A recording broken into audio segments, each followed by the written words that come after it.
America was built by and for the white Christian people of this nation. Why do white people not have White History Month or, those sort of same a white culture? It's because they don't really need that, and black people and other minorities, black and brown people, need those sort of communities to heal together. So this is not just a black issue. It's not just a Hispanic issue. This is an American issue. The president has divided this country so badly. Have to lose. You're living in poverty. Your schools are no good. You have no jobs. 58% of your youth is unemployed. This is my life. Every single day I am reminded that I'm of color. Every single day when I walk into a classroom, when I see a police officer, when I'm walking on this campus, I cannot avoid it. What is the legacy? What does it look like? The mirror and the reflection in the mirror. What does it take for my life to matter? Slavery has always existed, but in America, or in the Americas, and I'm adding in Latin America too, the Caribbean, those areas, it develops as a racialized system. But specifically in America, it's a truly racialized system in which your color defines your status. You just don't say you're a slave and the person accepts it. Slaves don't accept it, but you have to have a series of structures and set up in which you basically ensure that that population is completely controlled legally, socially, economically. I can't just say you're going to be a slave, but you're equal to me. I have to dehumanize you. I have to dehumanize your culture. You dehumanize the place that they come from. You dehumanize them. You classify them as less intelligent. You classify them as unable to make it if you were not, quote, protecting them. Racism, it's the chicken or the egg debate. Which comes first? Did slavery come first? Did racism come first? Or did they emerge kind of parallel to each other? Black lives matter, black lives matter, black lives matter, black lives matter, black lives matter, black lives matter, black lives matter. I wake up and I go to class and, oh my God, I'm the only, student of color there. And you're just like, goodness gracious, right? And then, I walk out of class, I get in my car and I drive. I just want to, go get something to eat. And I'm not doing anything wrong. And I see a police officer and I'm scared. To walk in the streets with my kids with me. Face the reason. Tell them why. Those attitudes change very slowly, especially when they're reinforced by a community that all upholds, it's like groupthink that upholds those values. And maybe even if people don't have those values, they're around people who do. So what happens with them? They're quiet. So I have found myself surrounded by a lot of different other types of minorities. I would say predominantly Hispanics. And I usually, not usually, 100% of the time, I make sure if I'm friends with somebody, then we see eye to eye about important issues like race. So I make sure that they are not anti-black. But when I interact with them, like I have a close friend, and I noticed that her background was obviously different from mine. And the ways in which I noticed is that she did start out anti-black, but she didn't know that she started out anti-black. So she would say the N-word around me, and that was something that I have to check. And now she's at a point where she's checking other, minorities, other Hispanics in her community. When they say her boyfriend says it, and she makes sure that she checks him and all the rest of her friends and her family. So I do see that rivalry in a way, but not in a malicious sort of way, and more out of ignorance. Like, you're in a marginalized group and I'm in a marginalized group, so why can't we both share this? Why is it different? But I think it's important to realize the ways in which our struggles are different and be there in solidarity, but not try to take on each other's struggles. Use it as a reason to say the N-word or, stuff like that. In a sense, almost from the founding of our colonies, we've dealt with this. So to think that what took so long to create would take a very short period of time, when we think about it, You know, when we think about Voting Rights Act, Civil Rights Act 64, 1965, that's not a long time ago. And to change people's attitudes about that, it's going to take a very, very, very long time. And then if you say that racism is taken out of the equation, what about class?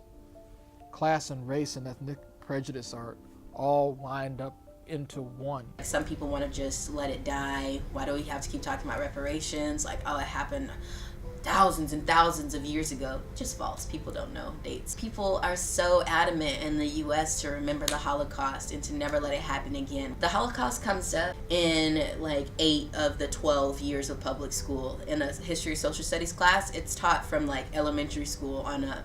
And it didn't even happen on our continent. And slavery is taught not in 8 out of 12 public school, and it happened like in our country. We need to recognize our privilege and practice humility.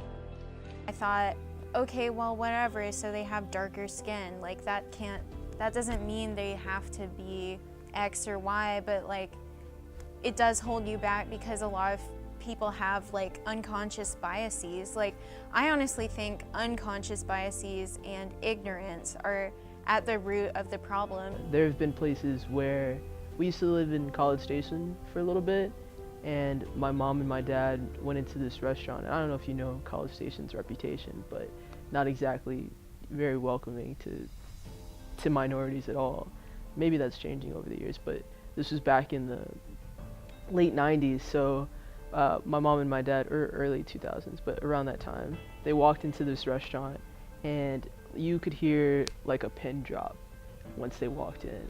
And I think the manager or something asked them to leave because they were making all the other patrons uncomfortable. So that was 2000s, you know, late 90s, so. I just didn't think that it was still an issue. I thought, okay, we've had the civil rights movements, everything is fine, so it is how it is. This is just how it shakes out, I guess, whatever. But then I realized there are such disparities, especially in the incarceration system. Like, it's basically the new Jim Crow laws. I don't really feel like racism manifests itself in my my daily life.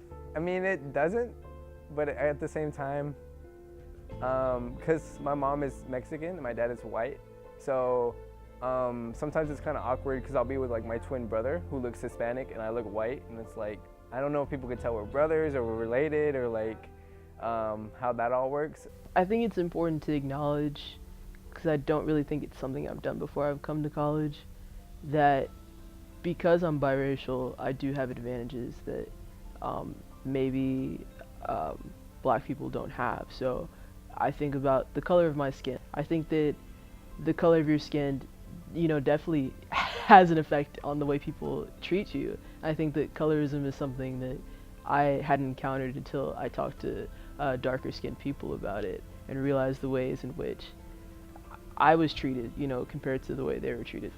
Other advantages, I feel as if there's a definite culture and community with being black, and I feel like I really get to take advantage of that in the fullest in the way that maybe other people can't. So there's a campus culture that I feel more connected to. There's a larger culture that I feel more connected to, and I feel more informed on issues of race because it's something that I have to experience on the day-to-day.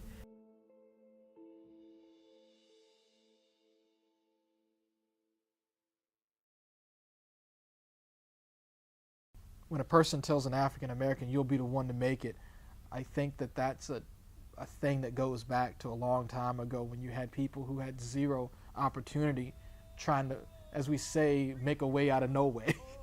If you're a slave, you know how to make a way out of no way. Or you're singing the spirituals of "Oh Freedom." You know, the legacy is in music too.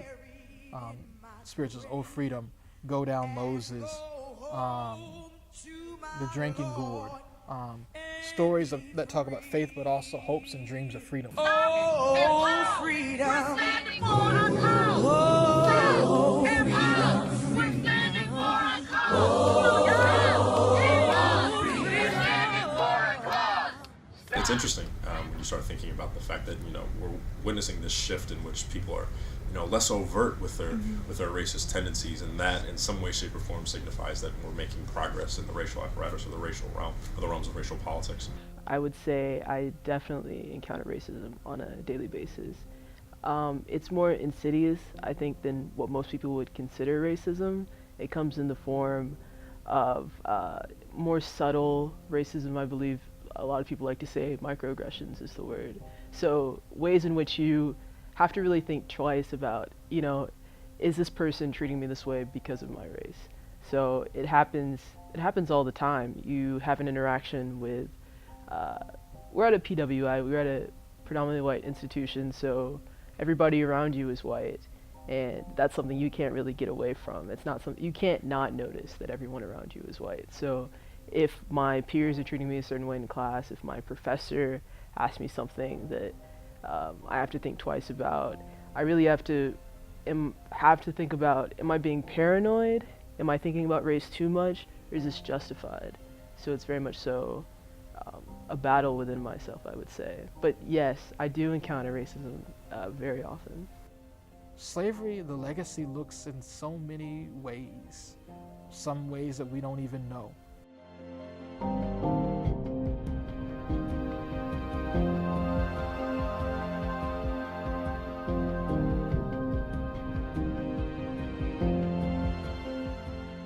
I no longer know what black people need to do to not get shot.